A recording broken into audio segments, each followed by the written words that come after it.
Picture this. The logistics manager who coordinates deliveries for a major grocery chain just finished his shift. On his way home, he stops at 3 different stores, not to grab dinner, but to quietly add to a food supply he's been building for the past 8 months. He's not a doomsday prepper. He doesn't have a bunker. He's just a guy who sees the internal data every single day, and what he sees has convinced him not to wait. That's not a hypothetical. That's what's actually happening behind the scenes right now. The people responsible for keeping your grocery shelves stocked are personally preparing for significant food shortages, and they're not talking about it publicly. But the signals are there if you know where to look. Allocation notices more severe than anything seen in early 2020, procurement orders being filled at a fraction of normal levels, price increases of 30, 50, even 70% on everyday staples, not because of panic buying, but because the system itself is buckling under pressures most people don't fully understand yet. In this video, we're going to break down exactly what's happening, why it's happening, and what you can do about it starting this week. You'll find out which 11 specific grocery items are already under serious supply pressure, the real story behind each one, and a practical step-by-step plan to protect your household, without panic, without waste, and without spending money you don't have. Stay with us until the end, because the preparation strategy we walk through in the final section is what separates smart households from scrambling ones when shelves start thinning out. Welcome to Food Decider, where we cut through the noise so you can make smarter choices for the people you care about. If that's the kind of content you need right now, hit subscribe so you never miss what's coming next. Let's get into it. Here's something mainstream coverage consistently gets wrong about food shortages.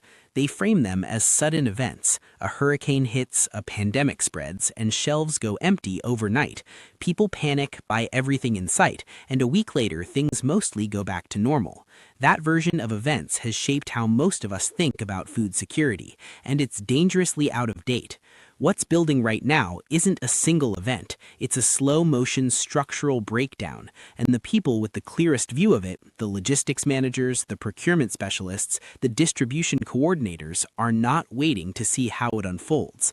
They're acting now, quietly and methodically, based on data the rest of us rarely get to see. The specific data point that should stop you in your tracks is this.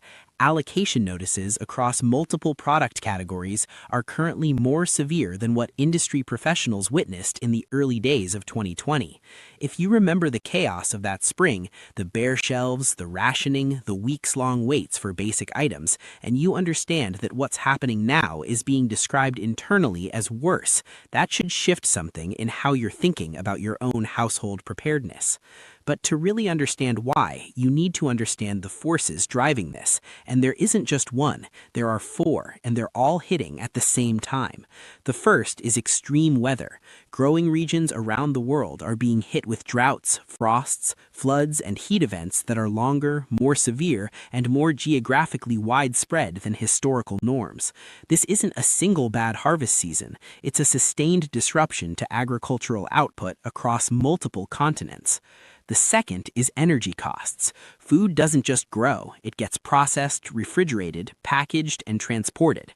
Every single one of those steps runs on energy, and energy costs have surged dramatically.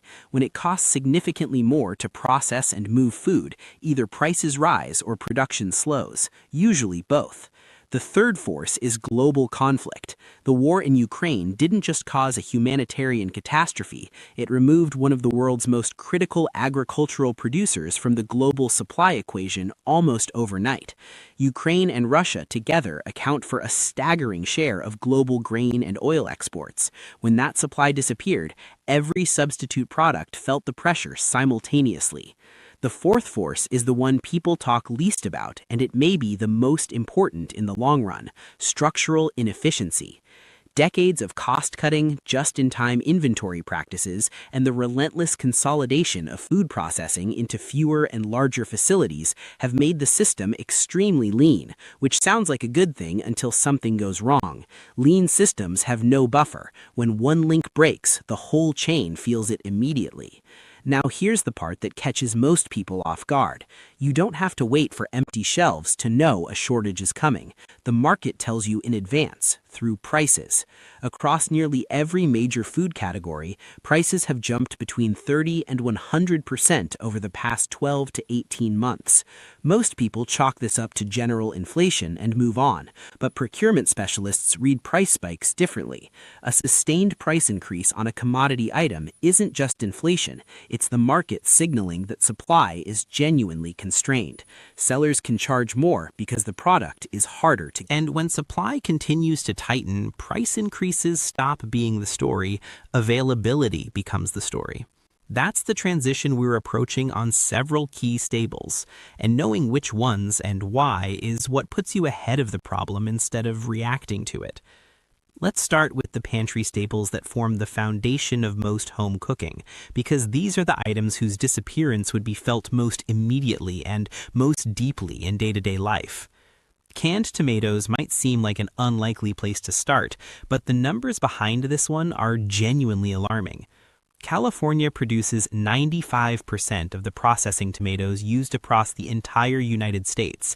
Not a majority, 95%. That level of geographic concentration means that anything affecting California's agricultural capacity affects the entire country's tomato supply. Right now, California is navigating its most severe water crisis in recorded history.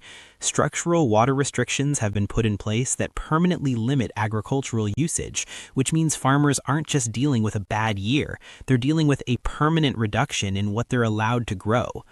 Procurement orders for canned tomatoes are currently being filled at roughly 2/3 of previous levels. Add to that the tariffs on Mexican tomato imports that make alternatives prohibitively expensive, and you have a genuine supply squeeze on one of the most widely used ingredients in the American pantry. Prices on canned tomatoes have risen roughly 50% in just 6 months. That trajectory is not slowing down. Pasta follows a similar story rooted in agricultural stress, but with a different culprit. Pasta production depends almost entirely on durum wheat, a specific high-protein variety grown primarily in North Dakota and Montana. Both states have been hit by severe and sustained droughts that haven't just reduced yields, they've reduced the quality of the wheat being harvested. Lower protein content in the grain means manufacturers need to use more of it to produce pasta that meets quality standards, which drives up cost per unit even before you factor in the supply reduction. On top of that, trucking costs have surged, and there are ongoing shortages of the packaging materials used for pasta boxes, including the adhesives used in box manufacturing. What looks like a simple shelf item actually sits at the intersection of multiple converging problems. Rice is where the story becomes truly global. For decades, India has been the world's largest exporter of rice, shipping enormous quantities to markets all over the globe. In a move designed to protect its own domestic food supply, India recently banned the export of several key rice varieties. That single policy decision removed millions of tons of rice from the global market instantly. Countries that relied on Indian rice exports scrambled to find alternatives, driving up demand and prices for every other source.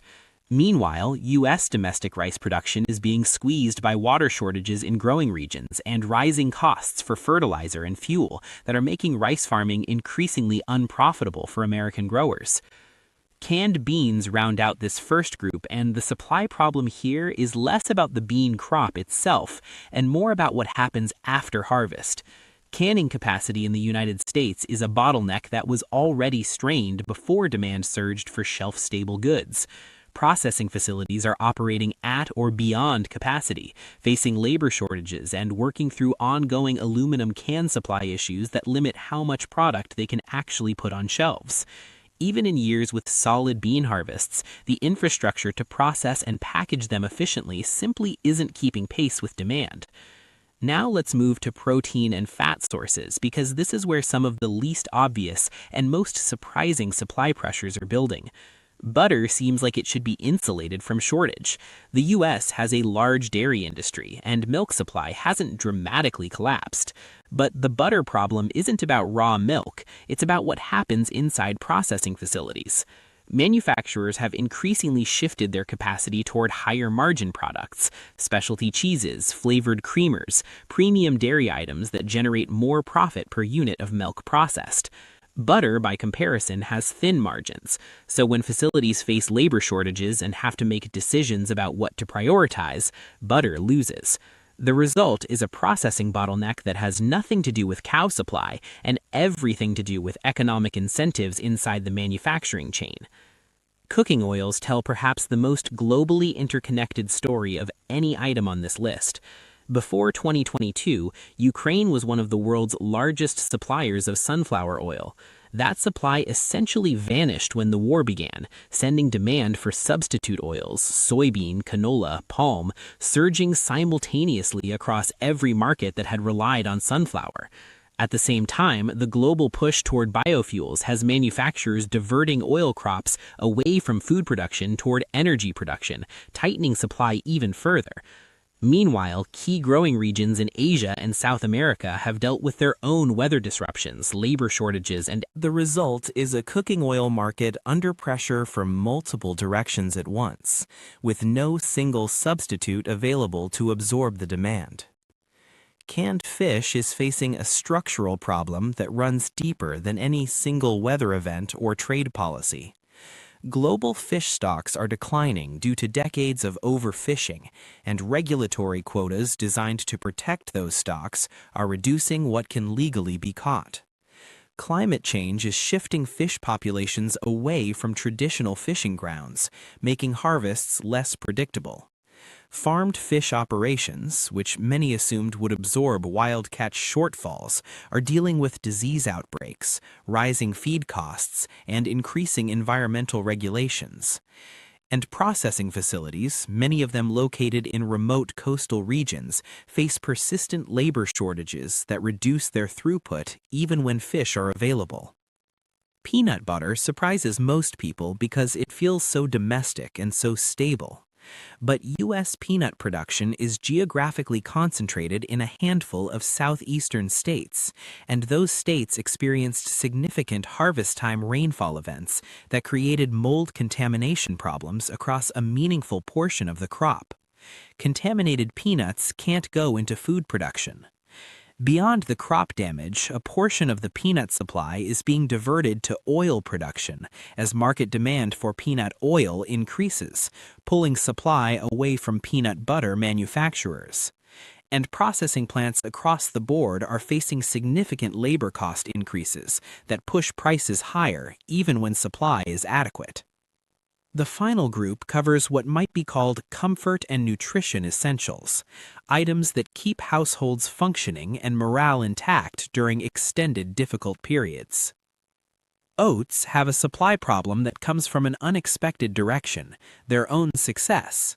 The explosive growth in oat milk popularity over the past several years has pulled a significant and growing share of the oat harvest away from traditional uses, cereals, granola, baking, animal feed, and toward oat milk processing. At the same time, U.S. and Canadian oat production has been hit by both drought and excessive rainfall, depending on the region and the season, reducing overall yields.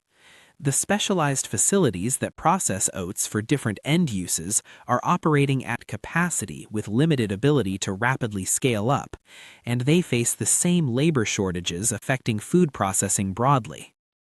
Powdered milk is quietly one of the most strategically important items on this list, yet most households don't stock it at all. The supply pressure here comes from two directions simultaneously. Energy costs make the spray drying process used to produce milk powder significantly more expensive, constraining production. And surging demand from rapidly growing middle-class populations in Asia and Africa is pulling global powdered milk inventory toward those markets, reducing what reaches U.S. retailers.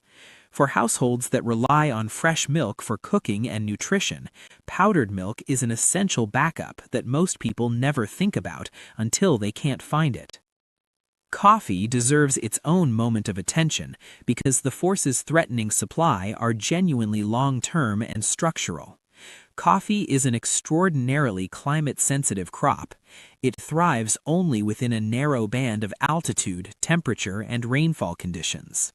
The world's three largest coffee producers, Brazil, Vietnam, and Colombia, have all experienced significant climate disruptions in recent years: frosts in Brazil, droughts in Vietnam, and erratic rainfall patterns in Colombia. These aren't isolated events. They represent a sustained deterioration of the growing conditions that global coffee supply depends on. Coffee prices in some categories have risen more than 70%, and unlike some commodity price spikes that correct when supply rebounds, coffee faces the long-term challenge that the land capable of growing it is literally shrinking as climate patterns shift. Here's the mindset shift that changes everything about how you approach this. The people with the clearest view of the food supply system, the logistics managers, the procurement specialists, the distribution coordinators, are not treating preparation as an extreme or fringe behavior. They are treating it as a rational, data-driven response to what they observe every single day inside the industry. Conversations with these professionals reveal that having 6 months to a year of core food supply at home is increasingly standard practice among people who understand the system from the inside. These aren't individuals who traffic in conspiracy theories or catastrophic predictions. They are pragmatic, numbers-oriented professionals who simply can't look at the data they see daily and conclude that waiting is the right strategy. That framing matters, because the biggest barrier most people face when it comes to building a food supply isn't money or space. It's the feeling that doing so is somehow excessive or paranoid. When you understand that the most informed people in the industry are already doing it, that feeling starts to look like the thing that actually needs updating. So what does a rational, methodical preparation approach actually look like for the rest of us? It starts with one simple rule: don't try to solve the whole problem. Buying a year's worth of food in a single panicked shopping trip is both financially stressful and counterproductive. It contributes to the exact supply shocks and price spikes that make the situation worse for everyone. The approach that makes sense is gradual, consistent, and entirely sustainable within a normal grocery budget. Start by identifying the 3 items from the categories we covered that your household uses most frequently. Not the items you think you should store, but the ones you actually consume regularly. On your next grocery trip, buy a few extra units of each of those 3 items. Put the extras in a designated storage area and continue using what's already in your kitchen. The following week, add 2 more items to your list and do the same thing. Continue expanding and rotating your supply gradually over the coming weeks and months. The financial logic here is straightforward and actually quite comforting. You are not spending money on something speculative. You are buying food your family will eat, regardless of what happens with supply chains. The only question is whether you buy it at today's prices or tomorrow's higher ones. In that framing, building a food supply isn't a cost, it's a hedge against the inflation that's already happening and the price increases that the trajectory of current conditions suggests will continue. The rotation principle is critical to making this sustainable. When you add new stock, move older items to the front and use them first. This ensures nothing expires and nothing goes to waste. Your pantry becomes a living, rotating system rather than a static stockpile. Now, building a supply is only valuable if the food actually stays edible, so storage methodology matters enormously. For most shelf-stable items, canned goods, pasta, dried beans, oats, rice, the original packaging is sufficient for short to medium-term storage of 1 to 3 years. But if your goal is longer-term security, investing in proper storage infrastructure is worthwhile. Food-grade buckets with airtight lids are the foundation of serious long-term storage. Mylar bags placed inside those buckets, combined with oxygen absorbers, create an environment that dramatically extends shelf life. White rice stored properly in this way can last 30 years or more without meaningful degradation. Oats stored in Mylar with oxygen absorbers can remain good for up to a decade. Powdered milk sealed in Mylar bags can stay viable for 15 to 20 years. Always label everything with the purchase date and contents. This sounds obvious, but it's the step most people skip, and it's what makes rotation possible. Without clear labeling, a food supply becomes difficult to manage and easy to waste. Certain items require additional attention beyond basic sealed storage. Oils are sensitive to heat and light. Exposure to either accelerates rancidity. Store them in a cool, dark location and rotate them regularly, ideally replacing a bottle every time you open one. Coffee is similarly sensitive to oxygen, heat, light, and moisture. Whole bean coffee stored in vacuum-sealed, airtight containers in a cool, dark place retains quality significantly longer than pre-ground. Butter can be frozen in its original packaging for up to a year without quality loss, making your freezer a legitimate food storage resource for items that don't traditionally seem like pantry staples. For items like powdered milk, never rely on the original retail cardboard packaging for anything beyond immediate use. Transfer to airtight containers or Mylar bags as soon as you get it home. The final piece of the strategy is thinking beyond emergency preparedness in the narrow sense. A robust food supply at home protects your household against more than empty grocery shelves. It protects against temporary job loss, unexpected illness, local weather events that make travel difficult, and the ongoing pressure of food price inflation that shows no sign of reversing. Whatever the external situation looks like 6 months from now, a household with a well-stocked, rotating pantry is in a fundamentally more secure position than one living paycheck to paycheck at the grocery store. And that's the core message here.